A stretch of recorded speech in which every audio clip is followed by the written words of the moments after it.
Okay. All right, so what we're gonna show you today is we got 1000 XP, which is the cleanest razor ever, all the time, to come in here. Multiple things. What it's got going on, it's got the very, very common timing chain slop smacking around in there on a first startup. Gets worse, you know, the longer it sits. Timing chain ain't nothing to mess around with on these things. And the problem is they've got Polaris put on some models there.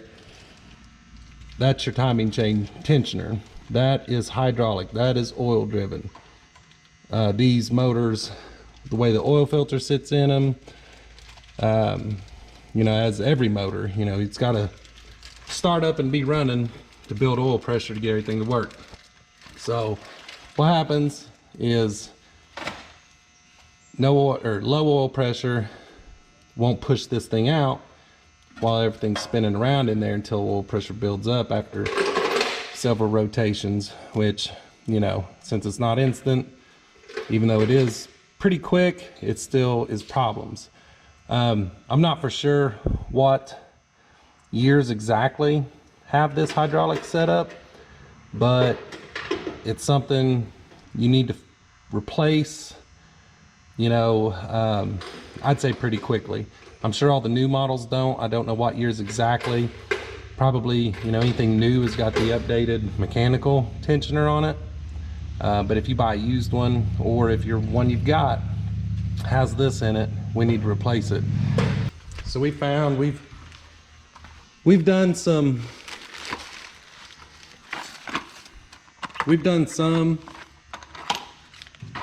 different companies that are a little bit more expensive. This is Alba. That's like $149 and super easy to install. But we're gonna go a little bit overboard on this because we do want to make sure the timing chain hasn't skipped time, which, you know, it doesn't sound like it has. By the way it runs, it's running good, but it is a problem if it does. So we're gonna double check. So what we did is we took the clutch cover off. Go ahead and got that off so we can rotate the motor. Anytime you want to spin the motor over, always, no matter what side of the motor you're on, the top of the clutch or the top of the stator flywheel over there has to go forward towards the front of the machine. If not, you're rotating it this way, you're rotating and that slack builds up. You rotate it counterclockwise on the driver's side, clockwise on the passenger side. That keeps all the tension on the crank, on the cams, so there's no problems. So we went ahead and did that. So next thing we're gonna do, just to double check everything, is we're gonna take off the valve cover. Now this unit's pretty clean. If you're working on yours and it's probably not so clean like one of ours, is you want to make sure there's no dirt clods, dust, excessive dust up on top. You don't want that getting down in your motor.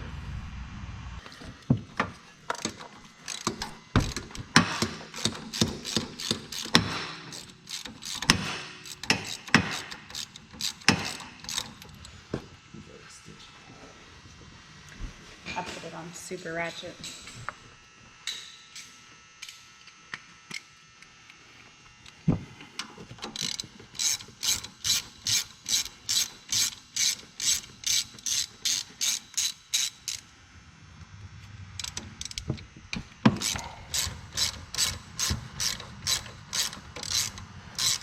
And these Torx bolts, you might have to put a little screwdriver in there just to knock all the dirt out of the way, so that you don't strip out your bolts, chew the teeth off of them, and then have problems.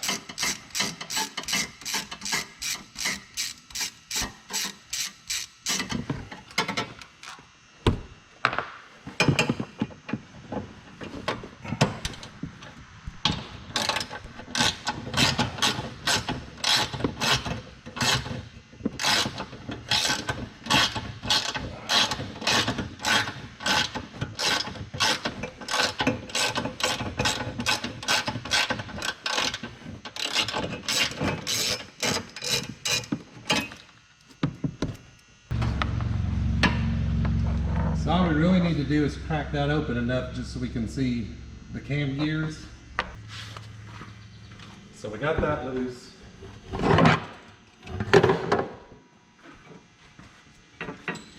See if I can show.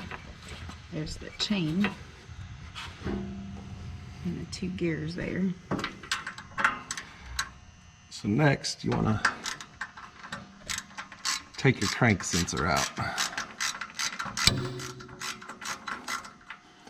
The flywheel's got a mark on it to show top dead center.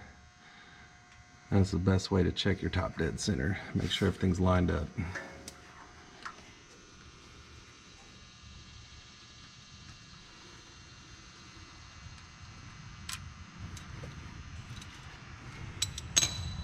Here's the center. I'm just gonna wiggle it, pull it out of there. There's the hole. You can see down in there. Just looks like a dark hole. Need a flashlight. Yeah. So it's gonna take both of us, rotate the clutch, top of it forward or counterclockwise on the driver's side. We're looking for, you'll see little rectangle shaped teeth on there. You're looking for the one that's got a mark, a straight mark in it. You want to line that up with the center of your hole. All right, so I remember off one motor we did, for some reason Polaris likes to put a whole bunch of marks on their flywheel. So the one you're looking for on the crank on the flywheel, top dead center, is that straight line right in there, if you can see it. So we got the straight line. You'll make sure you're in time. Pop this up. The eye on the intake cams is flush with the surface of the head. The E on the exhaust cams is flush with the surface of the head. So this motor's in time. All we have to do is change out the tensioner.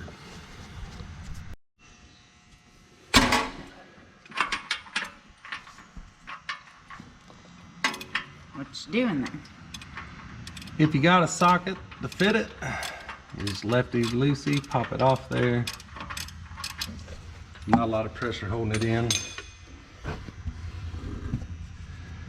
And we just take it out. The tensioner, right? Yes, this is the junk hydraulic tensioner. These things get stuck. Don't build up oil pressure to keep slop out of the chain. And the woo pow on the motor. And then the woo pow on the motor happens. It ain't the good woo pow like launching something on a trail. This is bad.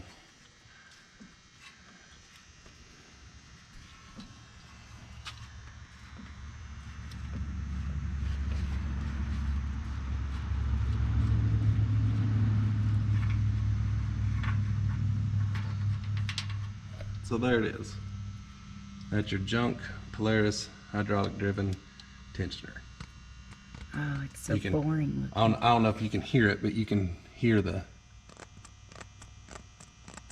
it's scratching in there. It's not a good design. And that's obviously why they redid it. Not for sure on the models when they redid it, but 14, 15, 16 XPs, S's have this. Get rid of it.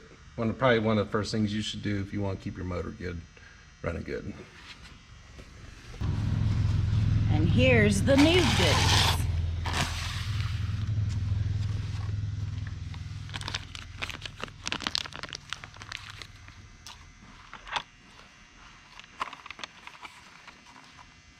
We get these from Polaris dealer in Salem. They keep them in stock. It's by Alba. We've had good luck with it.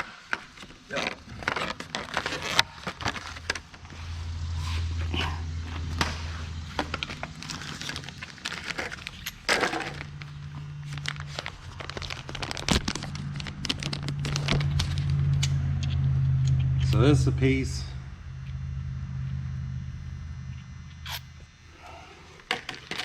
that we want to thread into the motor. Wipe this surface clean.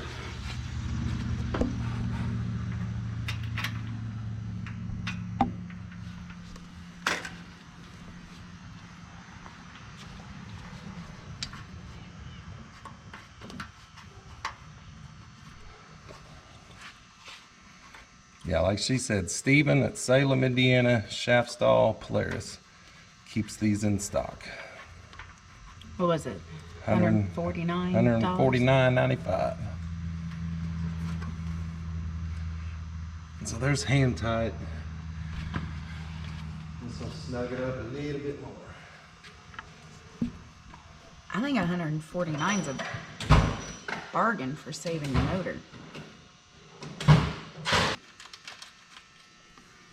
No, this doesn't screw in. Alba Racing. All right, so there's your piece. First piece in. Snug it up. It doesn't take much. So next piece is you want your tensioner, guide, push rod thingy, and then the mechanical mechanism. So putting that up in there. I gotta get the gasket on it. That would always be good. And you just push it in there. And I'll apologize, I'm sure trying to get some of this on video. But there's not a lot of room. And the kit comes with all the hardware. The Yeah. gasket. It's ready to go. So your big bolts go in this to the black piece.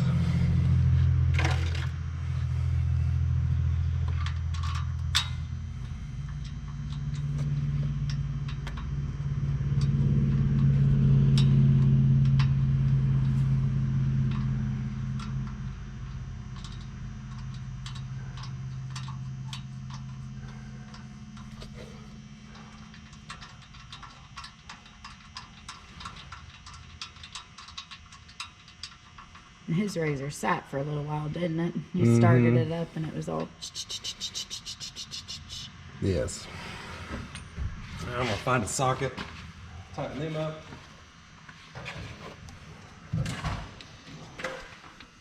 And there's what it should look like so far.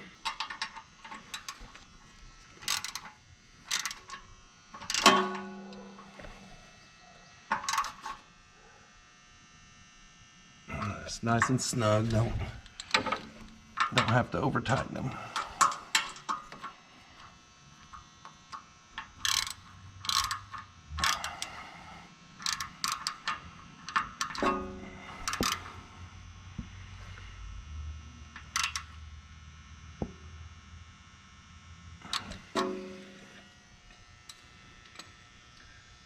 All right, so that's in there.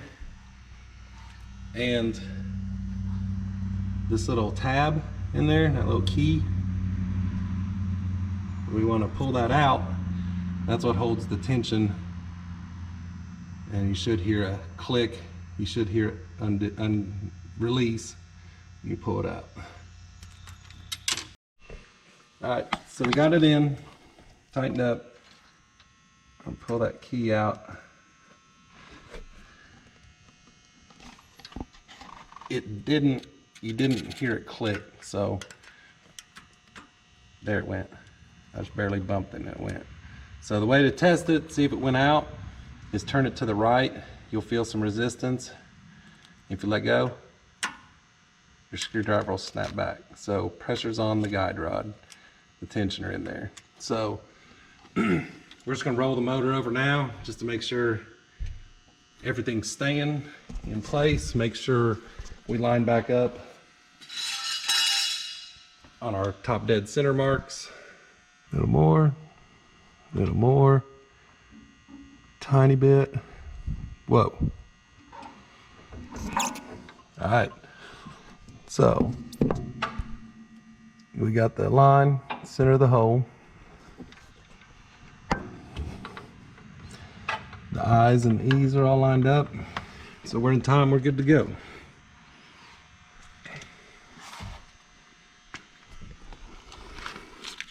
So the last little bit, this little copper washer and the little bolt right on the end of it. Close it all up.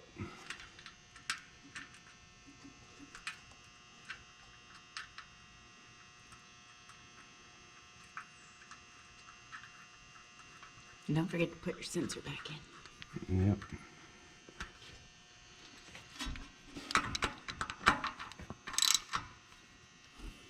Snug, not too tight.